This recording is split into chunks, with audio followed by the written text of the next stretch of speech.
brought to you by Silver Pumps.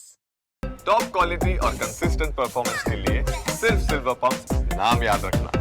एक पत्नी की बेवफाई पति के सिर पर ऐसी जुनून जैसी सवार हुई कि उसने इतना बड़ा कांड कर दिया कि पूरा का पूरा गांव थर्रा गया। गौरी अपने पति को छोड़कर अपने प्रेमी के साथ रहने लगी थी। अपनी दुनिया उसने अपने प्रेमी के साथ बसा ली थी। बस यही बात उसके पति के सिर पर सवार हो गई। वो पत्नी की जुदाई और बेवफाई दोनों ही बर्दाश्त नहीं कर पाया। दरअसल ये पूरा मामला हाथरस के नगलाकली गांव का है, जहां गौरी नाम की एक महिला अपने पति को छोड़कर अपने प्रेमी के साथ रह रही थी। इसी दौरान उसका पति अपने लगभग 3 साथियों के साथ उसके घर पर आया और सीधे अपनी पत्नी गौरी और उसके प्रेमी पर हमला बोल दिया। हमला इतना जोरदार था कि पत्नी की मौके पर ही मौत हो गई और महिला का प्रेमी भी घायल हो गया। और तो और इस वारदात में कातिल पति का साथ देने आया उसका दोस्त भी घायल हो गया और आखिरकार इलाज के दौरान उसने दम तोड़ दिया। वहीं हमले में घायल प्रेमी का इलाज सामुदायिक स्वास्थ्य केंद्र में चल रहा है। आपको बता दें कि इस हमले में अपनी जान गंवाने वाली गौरी अलीगढ़ के नुमाइश ग्राउंड की रहने वाली थी। 3 साल पहले उसने कासगंज के नसरतपुर के रहने वाले आदित्य से लव मैरिज की थी, लेकिन शादी के 4 महीने बाद ही बताया जा रहा है कि गौरी के अपने पति के ही मामा के बेटे करण से प्रेम संबंध हो गए थे। 26 जून से गौरी और करण अपनी रिश्तेदारी में नगलाकली में साथ आकर रहने लगे, जहां ये वारदात सामने आई है। मामला ये रहा, मैं घर पे था तो एक यहाँ से बंदा गया था, गांव का आदमी मार दिया, बाहर का आदमी। मैं घर से आया ना, देखा तो वो मरा पड़ा। मान के मार के इधर गए मराठी मांग, तो मैंने बिल्कुल मोटरसाइकिल हो रही 5, तो वो औरत को लेके वहाँ खेत में पड़ा है। पानी पियानी मेरी घरवाली घुमाता हूँ, तो पेट उगार के दिखाया, तो मैंने पुलिस से फोन किया। जब कहा कहते बताया कितने लोग घायल थे? एक जहाँ घायल था एक खत्म कर दी, महिला खत्म हो गई चप्पू से। ये दोनों गांव के रहने वाले हैं? ना, यहाँ गाँव के नहीं, घर में रहते थे, इनके रिश्तेदार हैं, कोई पता नहीं। रिश्तेदार हैं? हाँ। कब से रह रहे थे, कुछ अंदाजा? 26 तारीख से करीब। 26 तारीख। हाँ। कोई लड़ाई वड़ाई यहाँ पे? ना, कोई लड़ाई बड़ाई नहीं। किसी ने आते जाते देखा था कि कुछ लड़ाई हुआ हो? कुछ ना ना ना, वे लोग तो मारने के लिए आए। कहाँ के, कोई पता चला उनको? ये पता नहीं, हमको पता नहीं था कहाँ के। कितने लोग रहे होंगे वो? कितने लोग? 4 लोग है। ये 4 लोग थे। एक मोटरसाइकिल छोड़े यहाँ पे। हाँ।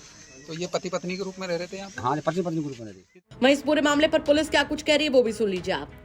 आज दिनांक 3/7/2025 को थाना सापऊ के गांव नगलाकली में एक महिला जो कि अपने पति से जिसकी अनबन हो गई थी और वो अपने मित्र के साथ यहाँ पर अपने मित्र के मौसेरे भाई के मौसा के यहाँ रह रही थी।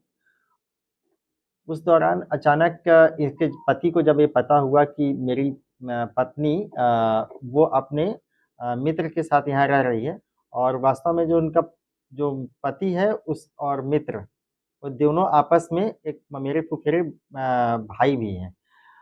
इस बात पे जब पति वहाँ पे आए अपने अन्य 3 दोस्तों के साथ, तो उस दौरान इसका अपने पत्नी से और जो पत्नी का मित्र है, इन दोनों से उसका विवाद हो गया। और इस दौरान पति आदित्य ने, जो कि कासगंज का निवासी है, उसने अपनी पत्नी के ऊपर चाकू से कई वार किए, जिससे कि उसकी मौके पे मृत्यु हो गई।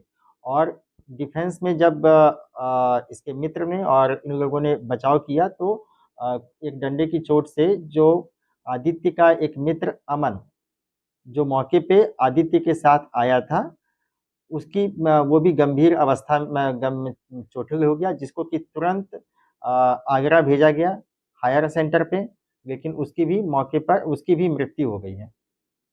ये मुख्य तौर पे ये पति और पत्नी के बीच की बात थी। ये एक ट्रायंगल था, त्रिकोणीय संबंधों के बीच में, जिसके कारण की ये हत्या हुई। इस संबंध में सुसंगत धाराओं में तहरीर प्राप्त कर अभियोग पंजीकृत किया जा रहा है, और जो अभियुक्त हैं उनके विरुद्ध आवश्यक वैधानिक कार्रवाई और गिरफ्तारी सुनिश्चित की जाएगी। रिश्तों में उलझी कहानी इस बात की गवाह है कि जहां जहां शादी के बाद बेवफाई ने अपनी जगह बनाई है, वहां वहां क्राइम की एक नई किताब लिखी गई है। आदित्य से लव मैरिज करने वाली गौरी अब इस दुनिया से जा चुकी है और पत्नी, प्रेमी, पति के बने सारे रिश्ते पीछे छूट गए, बहुत ज्यादा पीछे। क्या कहेंगे आप इस खबर पर? कमेंट करके जरूर बताएं। हाथरस से राजेश सिंघल की रिपोर्ट, यूपी तक।